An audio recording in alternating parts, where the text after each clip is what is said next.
আপনাদের সকলের শ্রীপাদ পদ্মে জানাই আমার ভক্তিপূর্ণ প্রণাম। অনাদিরাদি গোবিন্দ সর্বকারণে কারণম শ্রীমতী রাধারানী সহ সকল ব্রজবাসীর শ্রীপাদ পদ্মে ভক্তিপূর্ণ প্রণাম জানাই। প্রেমের ঠাকুর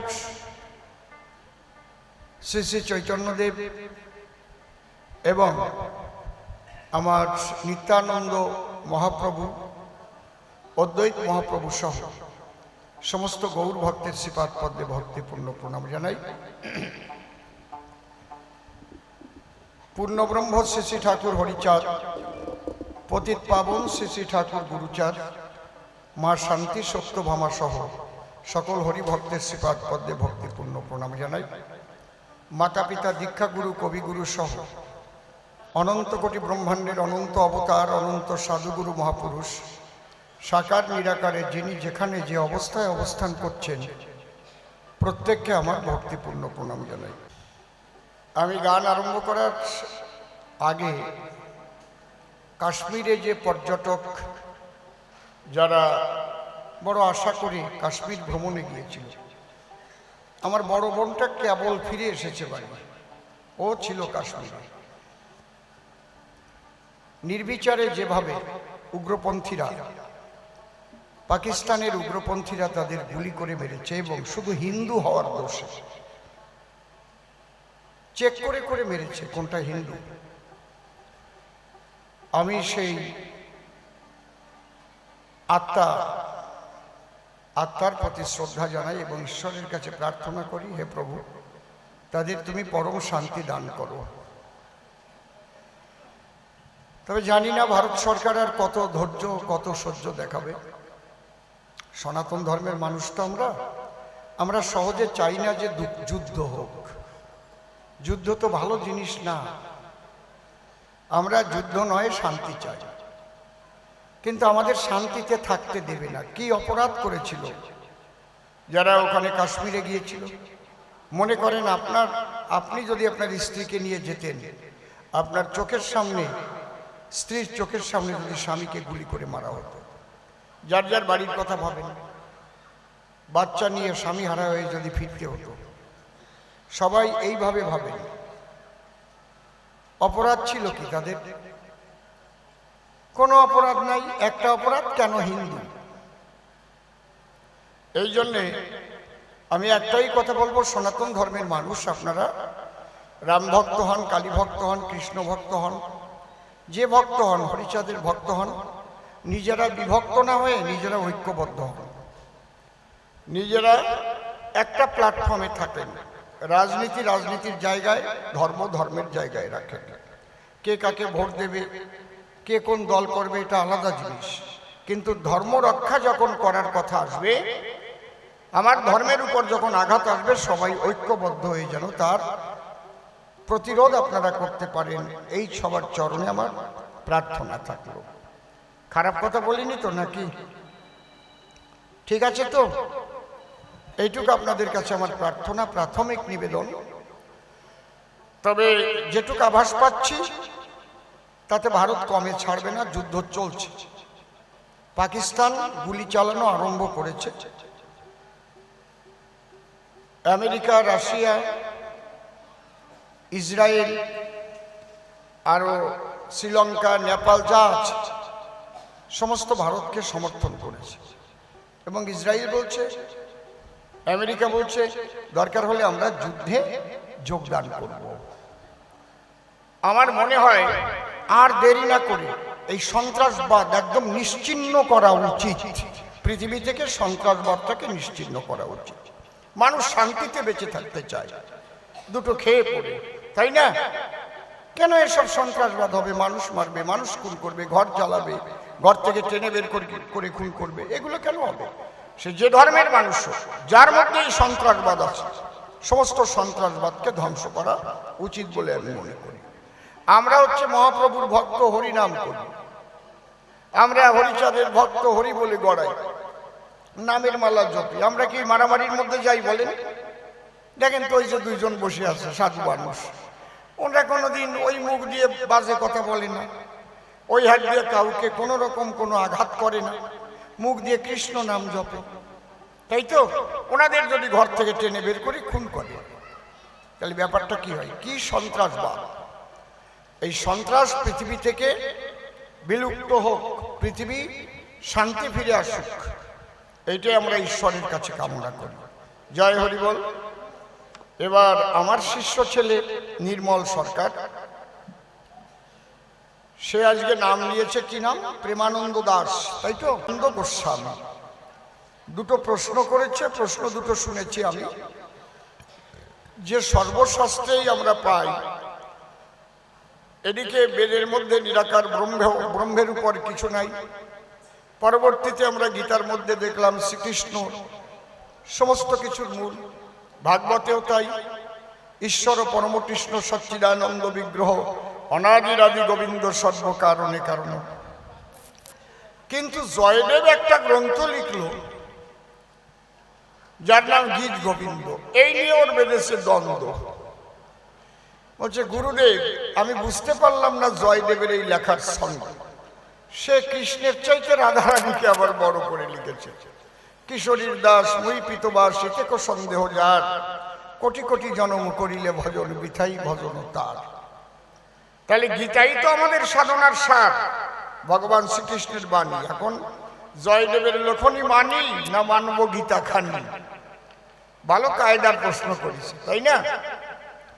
জয়দেব লিখেছে, স্বর গরল খণ্ডনম মম শিরসি মুন্ডনম দেহি পদ পল্লবম উদারম শ্রীরাধে।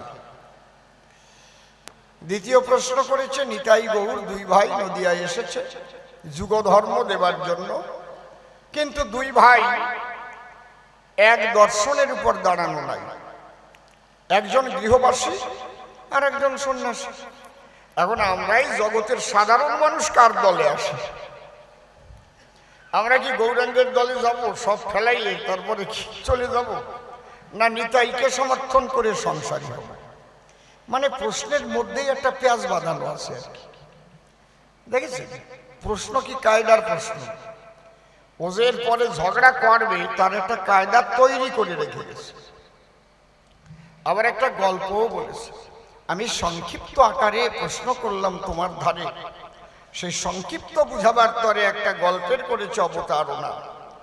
কোন ছেলে নাকি বাংলার কাছে বাবার কাছে চিঠি লিখি পাঠায় বড় বড়, তাতে বাবা অসন্তুষ্ট হয়। তারপরে ছেলে নাকি ছোট্ট করে লিখেছে, পূজনীয় বাবা নাই টাকা, পকেট ফাঁকা, ইতি তোমার খোকা। তাতে নাকি বাবা আবার জবাব দিয়েছে ছোট্ট করে, স্নেহের দুলাল গুদামপুরে ছাপ, করো মাপ, ইতি তোমার বাপ। যেমন বাবা তেমন তেমন ছেলে, যদ্বীর্য তৎপরাক্রম, ঘটে না তার ব্যতিক্রম। ছেলে যখন এত সংক্ষিপ্ত লিখেছে, একটা প্রণামও জানাই নাই। প্রথম তো লাগবে, পূজনীয় বাবা সর্বপ্রথমে আমার ভক্তিপূর্ণ প্রণাম গ্রহণ করিবেন, মাকে আমার প্রণাম দেবেন,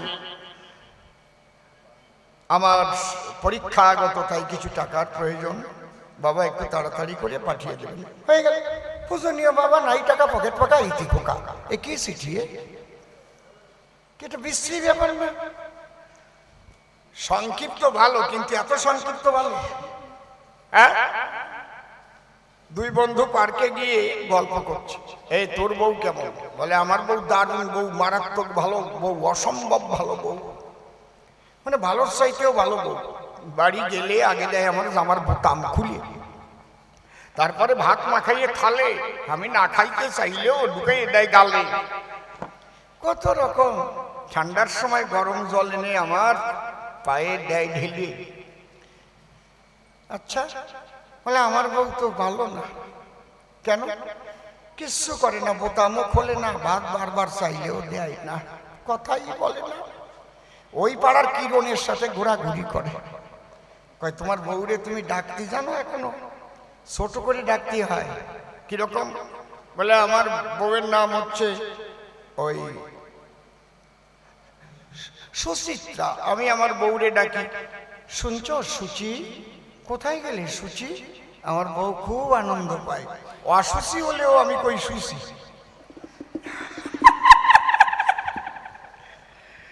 আর তুমি ডাক জানো না, এই জন্য বউয়ের ভালোবাসা পাও না।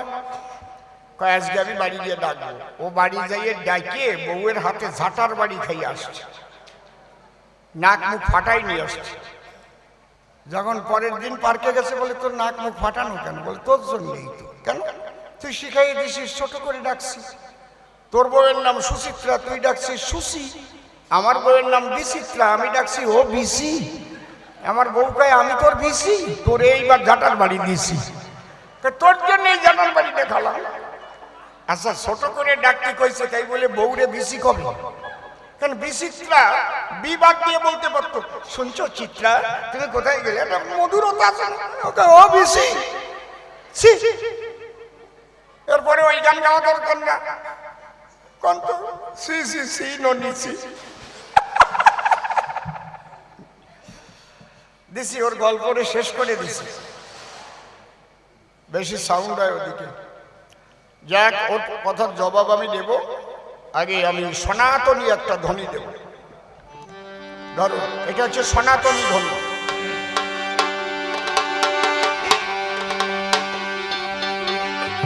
জয় জয় রাধা কৃষ্ণ নিতাই গৌর রাম সীতা মাতা পিতা হরিচাঁদ গুরুচাঁদ শিব কালী প্রেমানন্দে হরি হরি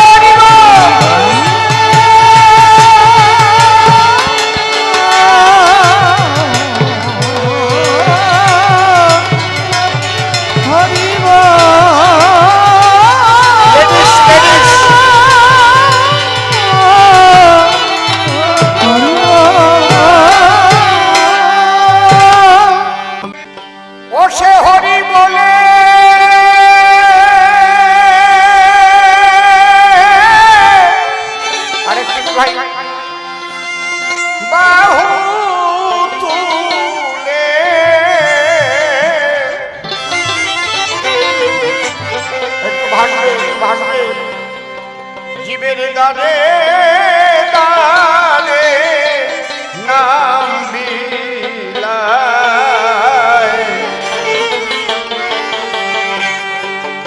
মন ভোলা গৌরাঙ্গ এলো সোনার নদী।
হলো কাঙাল জীবের দুর্দশায়, জীবের দুর্দশায়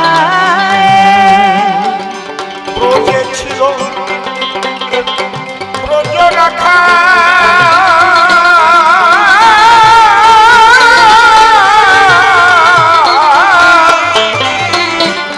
ওরে উঠে যে তোর সকালে বিকাল নদিয়াতে হলো কাঙাল জীবের দুর্দশায়, জীবের দুর্দশায়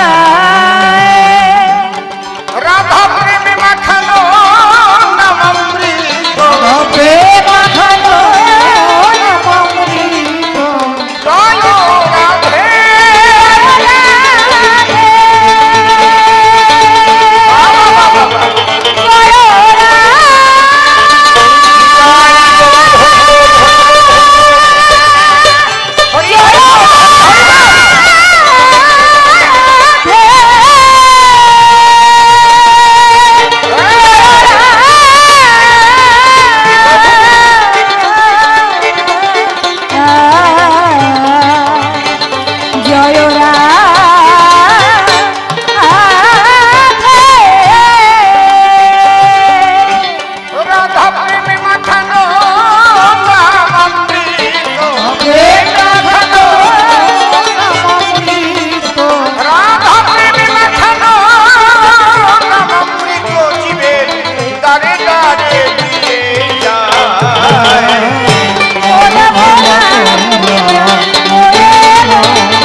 শান্তি ভেসে গেল প্রেমেরই বন্যায়।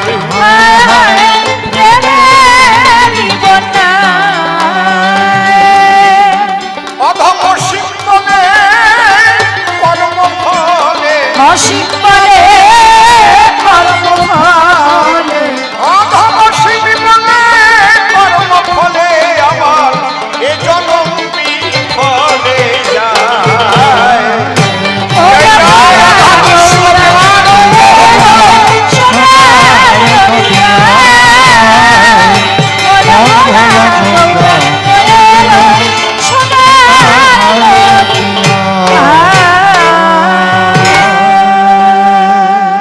রাধাকৃষ্ণের যুগল পদ্ম হৃদপদ্মে করে আরাধ্য শুদ্ধ চিত্তে প্রণতি জানাই।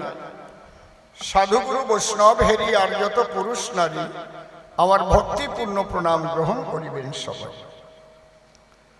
মানুষকে প্রণাম দিলে সে প্রণাম ঈশ্বরে মিলে, সর্বশাস্ত্রে তাহার প্রমাণ পায়। কবি চণ্ডীদাস যিনি উচ্চকণ্ঠে বলেছেন, তিনি সবার উপর মানুষ সত্য, তাহার উপর নাই। স্বামী বিবেকানন্দ একই কথাই দিয়েছেন আনন্দ। উচ্চকণ্ঠে ঘোষণা করেছেন, বিশ্ব চরাচর বহুরূপে সম্মুখে তোমার, ছাড়ি কোথা খুঁজিছ ঈশ্বর। জীবে প্রেম করে যেই জন, সেই জন সেবিছে ঈশ্বর। ঠাকুর ভবা পাগলাসী বাজাইলেন মিলনবাসী, ডেকে বললেন আমাদের পাশাপাশি, আমি মানুষ ভালোবাসি, আমি মানুষ ভালোবাসি। কোনো তীর্থের নাই প্রয়োজন গয়া গঙ্গা কাশী, যদি শুধু মানুষ ভালোবাসি। সেই মানুষের চরণ লক্ষ্য করে প্রণাম করি বারে বারে। মানুষে যদি করুণা করে, করুণা করবেন ব্রজের রাই রূপসী কৃষ্ণ কাল শশী। বন্দনার ভাব করে শেষ বক্তব্য করিব পেশ, সবিশেষ সবার মধ্যে জানাই নিবেদন। আজকে এই দত্তবাড়ি কবিগান আমার জীবনের নূতন অনুষ্ঠান। ইতিপূর্বে আমি গান গাইতে কখনো এখানে দেইনি দর্শন, তবে আমার পরিচয় দেওয়া নাই দরকার, আমি আপনাদের অসীম সরকার। এছাড়া আর একটা যে পরিচয়, ও পরিচয় আজকে আর দেব না রে ভাই, কারণ আজকে আমি কবিগান গাইবার তরে দাঁড়াইছি আপনাদের আসলে। ওই পরিচয় দিলে পরে আমি কাব্য জগৎ থেকে ছিটকে চলে যাই। অন্তরে করুন ধারণা, তাহলে আর কবিগানের রস থাকে না। এই জন্য অসীম সরকার গাইবে কবিগান। এই কবিগান সবাই দিতে পারে, যে যে রাজনীতি করে তাতে কোনো বাধা নাই, নাই ব্যবধান। আমার এই প্ল্যাটফর্মটা সম্পূর্ণ আলাদা, বুঝলেন দাদা? এটা হচ্ছে একেবারে সাদা। আর এক প্ল্যাটফর্ম যেটা, ওটাই মাঝে মাঝে লাগে কাদা। তাহলে আজকে আমার বিপক্ষ কবি যিনি, প্রেমানন্দ নাম ধরে তিনি আমাকে যোগানন্দ গোস্বামী করেছে সভ্য সভাস্থান। দুটি প্রশ্ন করে গেছে কাব্য বাসরে, এবার আমার দিতে হবে সমাধান। একটু সাইডে সাউন্ড হচ্ছে, কিসে তুমি একটু দেখো। ওই এটা তোমার কানে তো আমার আগে বাজা উচিত। এইবার প্রথম প্রশ্নের জবাব দিতে বাসনা আছে আমার চিতে, শুধুই সাথে করিবেন শ্রবণ। প্রশ্ন করেছে দান, জয়দেব রাধারানীকে বড় করল কেন? কারণ আমরা পড়েছি গীতা খান স্বয়ং ভগবান, সেখানে তার উপরে আর তো কেউ নাই, তাই না? সর্বধর্মান পরিত্যাজ্যং মাম একং শরণং ব্রজ, অহং তাং সর্ব পাপেভ্যো মোক্ষয়িষ্যামি মা শুচি। বাবা শোনো, বাবা প্রেমানন্দ, সুন্দর তোমার প্রশ্নের ছন্দ, কিন্তু প্রশ্নের মধ্যে কেমন একটু আষ্টে আষ্টে গন্ধ। কারণ তুমি যে ভালো করে বোঝো নাই, এটা আমি বুঝতে পেরেছি হয়ে গোসাই। শোনো, লেখা আছে শাস্ত্রের পাতায় যে কৃষ্ণ প্রাপ্তির পথ বহুবিধ আশয়, কোন পথে পরিপূর্ণ কৃষ্ণ প্রাপ্তি হয়। কৃষ্ণ যে সর্বশক্তিমান, জয়দেবটা অস্বীকার করতে যাবে কেন?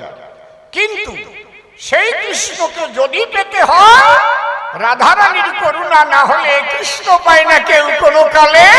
জয়দেব এই কথাটাই বলেছে তার গ্রন্থের পাতায়। কেন? যে কৃষ্ণ সর্বশ্রেষ্ঠ, কৃষ্ণ হচ্ছে জগতের ইষ্ট, তাকে পেতে গেলে রাধাকে করতে হবে তুষ্ট। কি কারণ? কৃষ্ণ প্রেম করেছিল বৃন্দাবনে রাধারানী এবং সখী সনে। প্রেম করতে গিয়ে মদন মোহনে রাধার কাছে হার মেনে যায়। বলছে শতকোটি গোপিনীতে কৃষ্ণের না হয় কাম নির্বাপন, রাধা অঙ্গ পরশ মাত্র কৃষ্ণ মদন মোহন।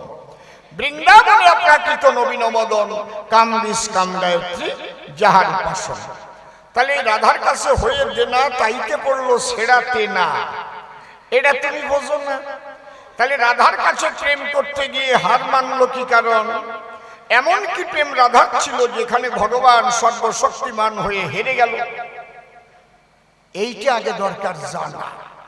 রাধা প্রেমটা ব্যাখ্যা করে লিখেছে শাস্ত্রের ভিতরে, চারটে শব্দ প্রয়োগ করেছে আমার শাস্ত্রের পাতায়। কি? রাধা প্রেম হচ্ছে অহৈতুকী, অকামনা, রাগাত্মিকা, বেদাতীত। অহৈতুকী বলে কারে? একমাত্র কৃষ্ণকে পাবার হেতু ছাড়া জাগতিক আর কোনো কিছু পাবার আকাঙ্ক্ষা থাকে না যার ভিতরে। আমি শুধু কৃষ্ণকে পেতে চাই, কৃষ্ণ নাম করতে চাই, কৃষ্ণ ভক্ত সঙ্গ করে যেন প্রেম বন্যায় ভেসে যায়। এই যে হেতু শূন্য অবস্থায়, কোন হেতু শূন্য? জাগতিক কিছু পাবার হেতু শূন্য। এখানে বলছে অন্যান্য অভিলাষিতা শূন্য জ্ঞান কর্মদানাবৃতং আনুকূল্যেন কৃষ্ণানুশীলনং ভক্তির উত্তমা। তাহলে উত্তম ভক্তি বলে কারে? অন্য কিছু চাওয়া পাওয়া থাকে না যার ভিতরে। আমরা বেশিরভাগ মানুষ যারা গিয়ে মন্দিরে কিংবা হরিবাসরে কান্নাকাটি করে মানত করে খুশি হই। কেউ 19 বছর করছে, বিয়ে থাকে ঘরে বউ নিয়ে, কিন্তু সন্তান সন্ততি হয় নাই। যদি দেখেন নগরুকড়ায় নাম কীর্তন হয়, সেখানে গিয়ে দুইজনে গড়াগড়ি দেয়, আবার মানত করে বলে তাই যদি রাধা গোবিন্দের করুণায় আমাদের ঘরে একটা সুসন্তান হয়, আগামী বছর আমরা 1 কুইন্টাল চাল দিতে চাই। এরকম আছে না? কারো হয় অম্বলের ব্যারাম, ব্যারামে মোটে পায় না আরাম। যেখানে হয় হরিনাম, সেখানে গিয়ে আবার মানত করে। তো আপনারা করেছেন দর্শন, ঠিক কিনা? কারো বড় মেয়ে আসে ঘরে, বিয়ে দিতে পারে না তারে, তাও গিয়ে মানত করে। তাহলে তারা কিন্তু ভগবানকে চায় না। কেউ ব্যবসা বাণিজ্য যাতে ভালো হয় তার জন্য পূজা দেয়, ওই কালীঘাটে গিয়ে ডালা দেয়, আসে না নাকি? এরা ভগবান চায় না, এরা চায় জাগতিক জগতের কোনো কিছু। একে বলে হইতুকি, অর্থাৎ পার্থিব জগতের কোনো কিছু চাওয়া পাওয়া থাকে, হইতুকি বলে তাকে। আর রাধা প্রেমের মধ্যে কোনো পার্থিব চাওয়া পাওয়া নাই। যার নাম রাধারানী, কৃষ্ণকে ভালোবেসে সে হয়েছে কৃষ্ণ কলঙ্কিনী। তথাপিও শুনে বাঁশির ধ্বনি রাধারানী অভিসারে ভাই। অহৈতুকি বলে কারে? একটু বুঝাতে পারলাম তো আপনাদের ধারে। এইবার অকামনা কাহাকে বলা হয়? কাম আছে কামনা শূন্য, সে কাম কৃষ্ণ সেবার জন্য, তাইতে রাধা ধন্য ধন্য ধন্য মধুর বৃন্দারণ্য। একমাত্র রাধা প্রেমের দায়। যেদিন সুখ পাখি বলেছিল তাই, সারি তোমার জানা নাই। দেখো কৃষ্ণের বাম ভাগে রাধারানী আছে যতক্ষণ, তোমার কৃষ্ণ মদন মোহন ততক্ষণ। যখন কৃষ্ণ থেকে রাধা আলাদা হয়ে যায়, তখন গজগজা মদন তোমার কৃষ্ণ শ্যামরায়। তাহলে রাধার করুণায় কৃষ্ণ মদন মোহন। কাম আছে কিন্তু কামনা শূন্য। কামে যদি কামনা জাগায় তখন মানুষের পতন হয়। কিন্তু এই কামকে রিফাইন করে আবার প্রেমের বাজারে নিয়ে যায়, যাকে বলে ঊর্ধ্বরতি। আমি বলি সভা সম্প্রতি।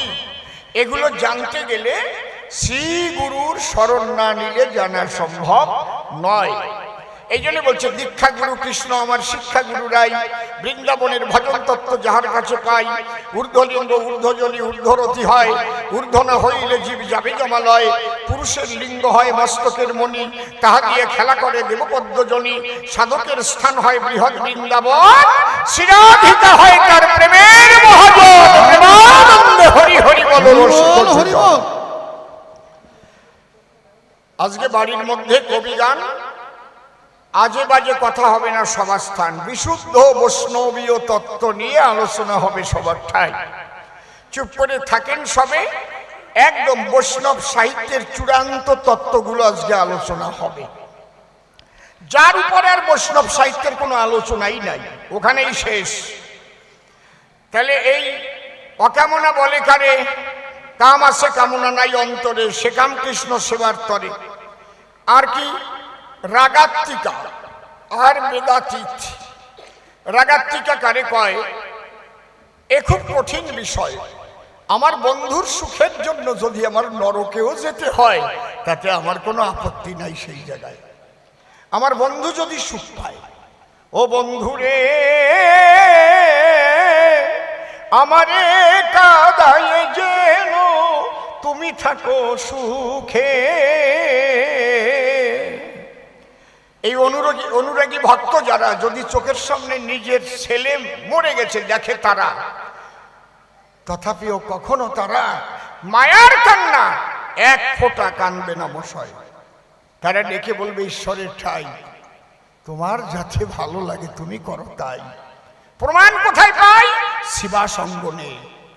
যেদিন পঞ্চতত্ত্ব এক সনে করে হরি নাম সংকীর্তন, শিবাসের ছিল একটা 3 বছরের ছেলে, সে মরে গেল মায়ের কোলে। এদিকে মহাপ্রভু শিবাস, গদাধর, অদ্বৈত, নিত্যানন্দ তারা কিন্তু হরি নামে ভাসে চোখের জলে। যার বাড়িতে মহাপ্রভু নাম কীর্তন গায় তার ছেলে ঘরে যদি মারা যায়, শিবাসের স্ত্রী মনে মনে ভাবে কি করে গিয়ে স্বামীর কাছে কবে ছেলেটা মারা গেছে। তবুও ধীরে ধীরে গিয়ে বলে স্বামীর কানের ধারে, শুনছ ছেলেটা 3 দিন ছিল জ্বরে, হঠাৎ গেছে মরিয়ে। শিবাস স্ত্রীর মুখ বন্ধ করে বলছে, চুপ। ওখানে 2টো লাইন লেখা আছে চৈতন্য চরিতামৃতের পাতায়, যদি পারেন পড়ে দেখেন। একটা দিন আমি বোবা হয়ে গেছিলাম ওই 2 লাইন পড়িয়ে। একই প্রেমের কথা। শিবাস বলছে, পুত্র বলে কাঁদিলে প্রিয়ে পুত্র হারাইবে, কৃষ্ণ বলে কাঁদো তোমার পুত্র ফিরে পাবে। যদি কাঁদতে হয় কৃষ্ণ বলে কাঁদো, পুত্র বলে নয়। কি প্রেম! অনুরাগী ভক্ত যারা এই জগতে বিচরণ করে তারা রাগাত্মিকা ভাব, রাগাত্মিকা প্রেমের স্বভাবের কয়। বেদাতীত কারে বলে? বেদের বিধি তার ঊর্ধ্বে গেলে। প্রেমে কোনো বিধি মানে, বিধি মানে আইন। ভারতীয় দণ্ডবিধির 302 ধারায় ফাঁসি দেওয়া হইল। বিধি মানে আইন দিয়ে বাধা রয়, যেই কাজ করলে পরে তার এই সাজা হয়, তাই না? আপনাদের দরকার জানা, বিশুদ্ধ প্রেমে কখনো কোনো বিধি মানে না। বেদ বিধির পরপরে ব্রজ প্রেম বিরাজ করে, এই জন্য অনেকে তারে বেভিচারী প্রেমও বলে থাকে সরাসরি। কারণ তোমরা আচার নিয়ে থাকো সর্বদাই, আচার বিচার যেখানে নাই, বেদ বিধির ঊর্ধ্বে সেখানে আমরা পাই। ওই জগতে গেলে পরে রসিক সুজন হতে পারে। আমি প্রণাম করি করজোড়ে, তিনি তো আমার বৈষ্ণব গোসাই। জয় রাধে, নিতাই গৌর হরিবল। যিনি কৃষ্ণ নটবরে এই প্রেমে গিয়েছিলেন হেরে, সেই প্রেম আস্বাদন করিবার তরে তার আকাঙ্ক্ষা জেগেছিল। তাই রাধার কাছে ডেকে বলে, রাধা এই প্রেম আস্বাদন করতে হলে আমাকে তোমার 3টে জিনিস ভিক্ষা দেওয়া ভালো। কি? তোমার ভাব, তোমার কান্তি আর তোমার বিলাস। আমি কৃষ্ণ পিতপাস, তোমার কাছে ভিক্ষা মাগি অনুক্ষণ। রাধা ডেকে বলেছিল, তাই দেব, তাতে বাধা নাই। বলে, হ্যাঁ এই নিয়েই হব আমি চৈতন্য গোসাই। যেভাবে তুমি কৃষ্ণ বলে ভাসিয়েছ চোখের জলে, তেমনি ভাবে আমিও তোমার ভাবকান্তি বিলাস নিয়ে গৌরাঙ্গ হয়ে যাব ধরণী তলে। হা কৃষ্ণ বলে আমিও কাঁদিব, নিজে কাঁদিয়ে আমি জগৎ কাঁদাইব। এই যে রাধার কাছে কৃষ্ণ যে হেরে গেছে, কারণ রাধারানী পরিপূর্ণভাবে শ্রীকৃষ্ণকে আস্বাদন করেছে। এই ভাব জয়দেব জানে, তুমি তো বোঝো না তার মানে। এই জন্যে জয়দেব লিখেছে, কিশোরীর দাস মুই পিতবাস, এতেকেও সন্দেহ যার, কোটি কোটি জনম করিলে ভজন, বৃথাই ভজন তার। তাহলে প্রথম প্রশ্নের জবাব হলো